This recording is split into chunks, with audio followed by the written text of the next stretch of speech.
Hello student, welcome to my channel SDM history. তো আমাদের channel SDM হিস্ট্রিতে তোমাদের স্বাগত। তো আজকে আমি যে 14/9/2025 একাদশ দ্বাদশের যে ইতিহাসের প্রশ্নটি অতি অবশ্যই পরীক্ষা হয়ে গেল 12টা থেকে 1:30 পর্যন্ত, তার আমি অতি অবশ্যই সঠিক উত্তরগুলো তোমাদের সামনে উপস্থাপন করছি। তো আশা করি তোমাদের ভালো লাগবে, দেখতে থাকো। তো আজকের প্রথম প্রশ্ন, নিম্নলিখিতদের মধ্যে কে সোমপ্রকাশ পত্রিকা সংবাদপত্রের সঙ্গে যুক্ত ছিলেন? এর সঠিক উত্তর হচ্ছে ঈশ্বরচন্দ্র বিদ্যাসাগর মহাশয়। কেমন? তো আজকে আমি শুধু উত্তরগুলো ব্যাখ্যা করবো না, শুধু উত্তরগুলো বলে দিচ্ছি অল্প সময়ের মধ্যে। 2 নম্বর প্রশ্ন, 1800 খ্রিস্টাব্দে নেপোলিয়ন কোন অর্থনৈতিক সংস্থা প্রতিষ্ঠা করেন? B, Bank of France. 3 নম্বর প্রশ্ন, 1936 খ্রিস্টাব্দে কে ইন্ডিপেন্ডেন্ট লেবার পার্টি প্রতিষ্ঠা করেন? C, B R Ambedkar. তো প্রথমে বলে দেওয়া উচিত ছিল, আজকের আমি যে পার্টটি হাতে পেয়েছি সেই পার্টটিতে অতি অবশ্যই ডি সিরিজের আমি অংশগুলো তোমাদের সামনে তুলে ধরছি। ডি সিরিজ কেমন, তোমরা তোমাদের মতো করে নিও। তারপরে 4 নম্বর প্রশ্ন, 3 নম্বর প্রশ্ন হচ্ছে বি আর আম্বেদকর। 4 নম্বর প্রশ্ন হচ্ছে 1939 খ্রিস্টাব্দে সুভাষচন্দ্র বসু কোন রাজনৈতিক দল প্রতিষ্ঠা করেন? উত্তর হচ্ছে ফরওয়ার্ড ব্লক দল। তারপরে 5 নম্বর প্রশ্ন, নেপোলিয়ন কবে কনকর্ডাট স্বাক্ষর করেছিলেন? কার সঙ্গে? সঠিক উত্তর হচ্ছে ডি, পোপ সপ্তম পায়াসের সঙ্গে। তারপরে প্রশ্ন 6 নম্বর প্রশ্ন, ভারতে কোন অঞ্চলে সাতবাহন বংশের উত্থান ঘটেছিল? এ, তামিলনাড়ু, বি, অন্ধ্রপ্রদেশ। সঠিক উত্তর হচ্ছে অন্ধ্রপ্রদেশ। কেমন? পরের প্রশ্ন, 1830 খ্রিস্টাব্দে বিপ্লবের পর ফ্রান্সের শাসক কে হয়েছিলেন? C, Louis Philippe. তারপরে প্রশ্ন, দ্বিতীয় বৌদ্ধ সংগীতি কোথায় অনুষ্ঠিত হয়েছিল? বৈশালীতে। তারপরে প্রশ্ন, ভারত ছাড়ো আন্দোলনের পর কোন মিশন বা কমিশন ভারতে এসেছিল? অবশ্যই মন্ত্রী মিশন বা ক্যাবিনেট মিশন ভারতে এসেছিল। পরে প্রশ্ন 10 নম্বর প্রশ্ন, মাজমাউল বাহারিন গ্রন্থটির লেখক কে ছিলেন? উত্তর হবে সঠিক উত্তর এ, দারাশিকো। পরে প্রশ্ন, এ নেশন ইন মেকিং গ্রন্থের লেখক কে? এ, সুরেন্দ্রনাথ বন্দ্যোপাধ্যায় বা সুরেন্দ্রনাথ ব্যানার্জি। পরে প্রশ্ন, কোন লেখক থেকে আমরা কলিঙ্গরাজ খারবেলের সম্পর্কে জানতে পারি? সি, হাতিগুম্পা লেখক থেকে। পরের প্রশ্ন 13 নম্বর, কোন রাজার পৃষ্ঠপোষকতায় সাঁচি স্তূপ নির্মিত হয়েছিল? সঠিক উত্তর হচ্ছে অশোক। পরের প্রশ্ন, নিম্নলিখিত শাসকদের মধ্যে কার নামে ফতেহাবাদে একটি মসজিদ আছে? হুমায়ুনের নামে। পরের প্রশ্ন, মধ্যযুগে বাংলার কোন কবি গুণরাজ খাঁ উপাধি পেয়েছিলেন? সঠিক উত্তর হচ্ছে বি, মালাধর বসু। পরের প্রশ্ন, শশাঙ্কের রাজধানীর নাম কি? এ, সমতট, বি, কর্ণসুবর্ণ। সঠিক উত্তর হচ্ছে কর্ণসুবর্ণ। 17 প্রশ্ন, মেটার্নিখ কে ছিলেন? অস্ট্রিয়ার প্রধানমন্ত্রী বা চ্যান্সেলর ছিলেন। পরের প্রশ্ন, নিম্নলিখিত প্রতিষ্ঠানগুলির মধ্যে কোনটি চোল প্রশাসনের অন্তর্ভুক্ত নয়? সেটা হচ্ছে অতি অবশ্যই সমিতি হবে, কারণ শোভা, উড এবং নগরম এগুলো সবই ছিল চোল রাজ্যে, কিন্তু যেটি ছিল না সমিতি। পরের প্রশ্ন, রাষ্ট্রকূট বংশের প্রতিষ্ঠাতা কে ছিলেন? এ, দন্তি দুর্গ। সঠিক উত্তর এ, দন্তি দুর্গ। পরের প্রশ্ন 20 নম্বর প্রশ্ন, জার্মানি ঐক্য সাধনে বিসমার্ক কৌশলকে কি বলা হতো? A, Kulturkampf. B, Realpolitik. অনেকে দেখছি রিয়েল পলিটিক্স করেছে, কিন্তু সঠিক উত্তর হচ্ছে কুইলটুর ক্যাম্প হবে। কুইলটুর ক্যাম্প বা সভ্যতার জন্য সংগ্রাম, যেটা বিসমার্ক করেছিলেন। পরে দ্বিতীয় বিশ্বযুদ্ধের পর আমেরিকা এবং সোভিয়েত রাশিয়ার সম্পর্কে অবনতির প্রধান ঘটায় সবথেকে গুরুত্বপূর্ণ যে কারণটি? এর সঠিক উত্তর হচ্ছে অপশান ডি, উপরে কোনোটিই হবে না। পরের প্রশ্ন, সুফি সাধক নিজামুদ্দিন আউলিয়ার সঙ্গে কোন সুলতানের বিরোধ দেখা দিয়েছিল? এর সঠিক উত্তর হচ্ছে অতি অবশ্যই গিয়াসউদ্দিন তুগলকের হবে। সঠিক উত্তর গিয়াসউদ্দিন তুগলক। পরের প্রশ্ন, সার্ভেন্টস অফ ইন্ডিয়া সোসাইটি রচনা করেছিলেন কে, প্রতিষ্ঠা করেছিলেন? গোপালকৃষ্ণ গোখলে হবে।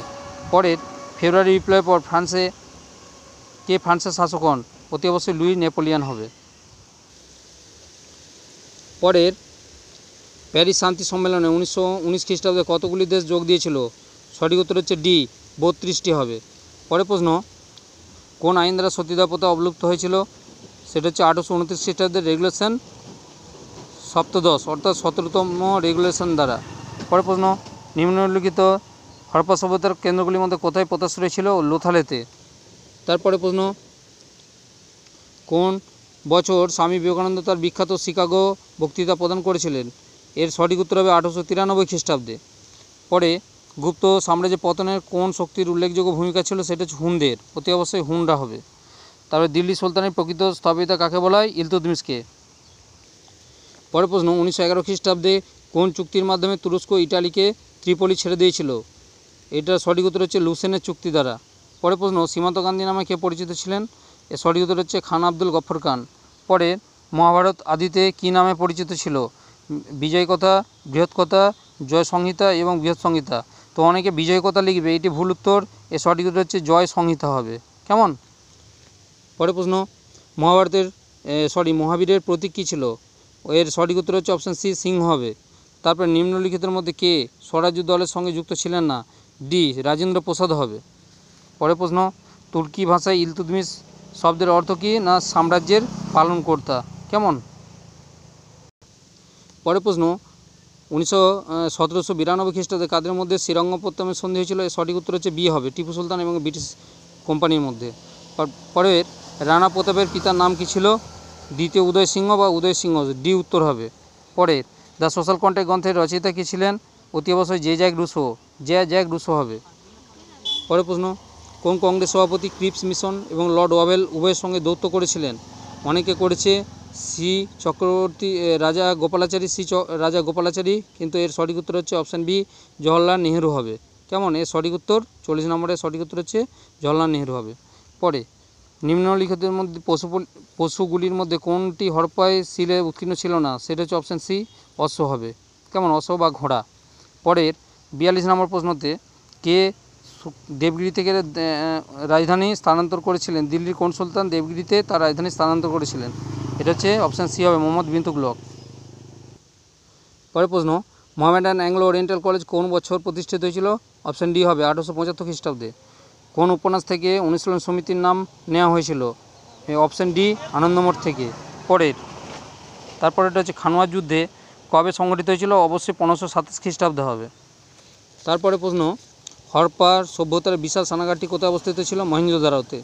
তারপরে নিম্নলিখিত তারিখগুলির মধ্যে কবে বঙ্গভঙ্গের প্রতিক্রিয়ায় অরন্ধন হয়েছিল? যেই দিন ঘোষণা হয়েছিল, অর্থাৎ 16 অক্টোবর 1905 খ্রিস্টাব্দে।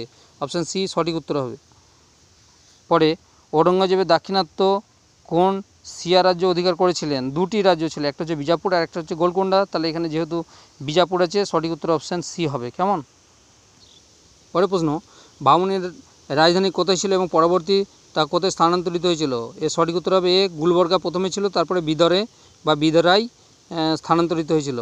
পরের প্রশ্ন, 1757 সালে সিরাজউদ্দৌলা কোন ব্রিটিশ বাণিজ্য কুটি আক্রমণ করেছিল? অতি অবশ্যই কাসিম বাজার, এটা হচ্ছে সঠিক উত্তর। তারপরে কোন বছর সারা ভারত মুসলিম লীগ প্রতিষ্ঠিত হয়েছিল? 1906 খ্রিস্টাব্দে। পরে, কোন বছর আকবর প্রথমবারের মতো জিজিয়া কর বিলোপ করেছিলেন? এর সঠিক উত্তর হচ্ছে অপশান এ, 1564 খ্রিস্টাব্দে। নিম্নলিখিতের মধ্যে কে লক্ষণ সেনের সমসাময়িক ছিলেন? অতি অবশ্যই ছিলেন না, সমসাময়িক ছিলেন না যিনি হচ্ছেন অপশান ডি, কৃত্তিবাস ওঝা, কারণ উনি ত্রয়োদশ শতকের চতুর্দশ শতকের লোক ছিলেন। পরের, সুলতানি যুগে কোন জনপ্রিয় চিকিৎসা ব্যবস্থার প্রচলন হয়েছিল? অতি অবশ্যই ইউনানি, সঠিক উত্তর হচ্ছে ইউনানি, কারণ আয়ুর্বেদিক, অ্যালোপ্যাথি এগুলো সব প্রাচীন যুগে ছিল। তো আয়ুর্বেদিক সঙ্গে ইউনানিটা তারা বেশি করে গুরুত্ব দিয়েছিল। কেমন? পরের উত্তর, নিম্নলিখিতের মধ্যে কে আর্যদের আদি বাসস্থান বিষয়ে লিখেছিলেন? অতি অবশ্যই সঠিক উত্তর হবে ডি, বালগঙ্গাধর তিলক। কেমন? তো বালগঙ্গাধর তিলক হচ্ছে আর্যদের আদি বাসস্থান, তিনি অতি অবশ্যই এর সঙ্গে যুক্ত ছিলেন। পরের প্রশ্ন, 56, নিম্নলিখিত আজাদিন ফৌজের আধিকারিকদের মধ্যে কে আজাদিন ফৌজের বিচারের সম্মুখীন হননি? এর সঠিক উত্তর হচ্ছে অপশানে গুরুদয়াল সিংহ, কারণ এই গুরুদয়াল সিংহ আজাদিন ফৌজের সঙ্গে কোনোভাবেই যুক্ত নয়। পরের প্রশ্ন, গ্যাস্টিনের চুক্তি কবে স্বাক্ষরিত হয়েছিল? 1865 খ্রিস্টাব্দে হয়েছিল। কেমন? 1865। তারপর 18 নম্বর প্রশ্ন, দ্য ইন্ডিয়ান মুসলমানস এই গ্রন্থটির লেখক কে ছিলেন? W Hunter, William Wilson Hunter. কেমন? উইলিয়াম উইলসন হান্টার হবে। আর 59 নম্বর প্রশ্ন, শাহজাহান তার কোন ছেলেকে শাহ ইকবাল উপাধি দিয়েছিলেন? সঠিক উত্তর হচ্ছে দারা শিকোহকে। আর লাস্ট প্রশ্ন আজকের, বিজয়নগরের কৃষ্ণদেব রায় কোন বংশের রাজা ছিলেন? তো অতি অবশ্যই এটা হচ্ছে তুলুপ বংশ হবে, কারণ সঙ্গম, শালুপ, তুলুপ, অরবিট এই 4টি বংশ ছিল, তার মধ্যে তুলুপ বংশের তথা বিজয়নগরের শ্রেষ্ঠ রাজা ছিলেন কৃষ্ণদেব রায়। কেমন? তো অতি অবশ্যই তোমাদের কতগুলো কি হলো সঠিক সেগুলো তোমরা আমাকে অতি অবশ্যই জানিও।